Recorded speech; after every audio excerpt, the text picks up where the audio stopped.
Okay, just thought I'd do a bit of an update on my setup for my kayak, my next gen 11.5. I got the motor on, everything's on, got all the wiring on, everything's wired up. I've got the battery in there. It's actually a Tupperware tub. So, and this is me. I've done all the wiring. This is my speed controller. This is the speed controller I've made. I didn't. I had a look at FPVs, but I just didn't like they were so boxy. I wanted it straight up and down. So I've got I've made this up with two electrical enclosures that I got from Bunnings. You get this. This covers just what they use for electrical enclosures. Comes up, closes. You can screw it down, but it's waterproof. See the seal there, and you can obviously screw it down and make it even more waterproof. It's the speed controller just come from Amazon. I know it was about $30 or something. Switches for me lights that you can see. Switches for the lights. Some in the back, and just a power cigarette socket. So I can put a USB thing in there and charge my phone and that. But yeah. Show you another little hack with it. I actually went to, this is my safety switch here at the front here. I actually bought a proper outboard switch. Actually, I've left my lights on. Let's see this come out. Yeah, this is my little safety switch. Like I said, I originally bought one like an outboard one that you have on an outboard, but the problem is that they don't work with electric motors because the circuit's open when it's supposed to be closed, and it's closed when it's supposed to be open on an electric motor, so they don't work. So but this is just a toggle switch that I made up, and it's just got a little pneumatic fitting on it that's a perfect size. It's a push-on fitting, just pushes over the toggle switch. It can't come off, won't come off. And just like I said, very primitive, but should be very effective. So I'll show you how we can turn it on. You can hear the motor, hear it,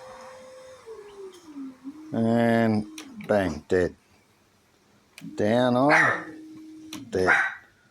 So that's a nice, good little hack. The only thing I'll say to you, if you're going to use, the toggle switch is only rated to 10 amps, so you want to run your current all for your motor through a relay and just use the switch to trigger the relay. That way you don't have bloody 20 amps running through a 10 amp switch. So you got to put a relay on it. But yeah, would I say it's cost effective? Probably not. You know, it would have been cheaper. It's cheaper. It has been cheaper to buy the parts than to buy a FPV, but not considerably. You know, it probably cost me $100. So you know, you can see all my wiring at the back here. Got 50 amp connectors, waterproof connectors. But I'll also buy, you know, notice at Bunnings you can buy that collapsible fire hose that they use for the fire brigade and that use. And you can buy pieces of it, so it'd be perfect to put over there with cable ties on either end, and just to keep it up out of the weather. If you have a look up under my seat here, there's actually a 20 amp circuit breaker. Okay. That's just there so I can, because the motor's actually rated for 25 amps.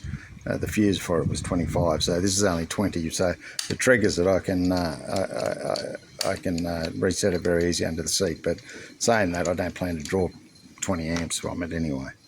But it's there if I need to trigger it. Okay, you can see the seat's still there. This is all connected to the seat. Seat goes up and down. So it's all.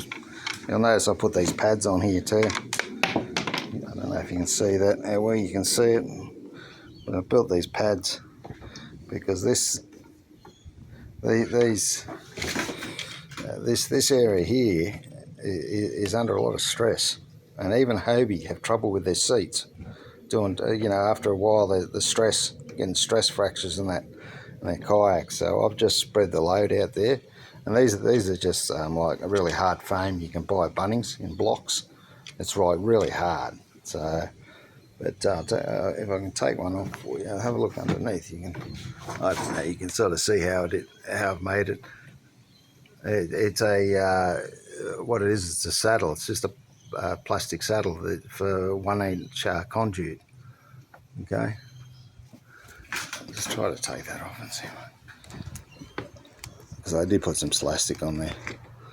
See, I did put some elastic. You can see it's just got the rubber blocks on it. And see the screws are up in there, so they can't do any damage. And it just sits there. But then down here, if you have a look, well, this is the one that sits in the middle one. It actually spreads a load across there, because the original one puts all the weight just on that spot there.